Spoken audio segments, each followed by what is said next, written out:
حدیث نمبر 89.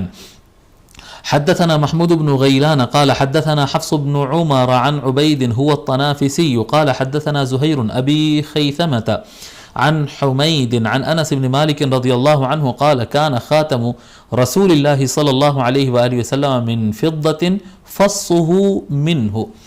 حضرت انس بن مالک رضی اللہ تعالیٰ روایت فرماتے ہیں کہ رسول اکرم صلی اللہ علیہ وآلہ وسلم کی انگوٹھی مبارک چاندی سے تھی، اس کا نگ اسی میں سے تھا، اس کا نگ اسی سے تھا.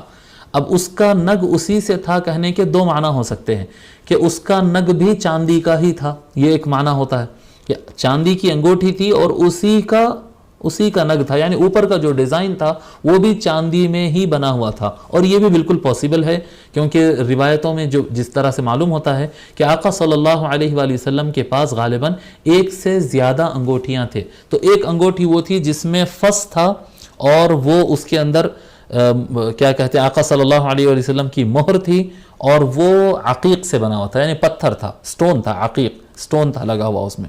اور دوسری انگوٹھی تھی جو مکمل چاندی سے، یعنی اس کا رنگ بھی چاندی سے اور اس کا اوپر کا ڈیزائن اور فص بھی اس میں چاندی میں ہو. دوسرا معنی اس حدیث شریف کا علماء کرام نے یہ بتایا ہے کہ حضور صلی اللہ علیہ وآلہ وسلم کے رنگ مبارک یہ چاندی کی تھی اور اس کا نگ اسی سے تھا، یعنی یہ چاندی کی رنگ جہاں سے آئی تھی وہ نگ بھی وہیں سے آیا تھا.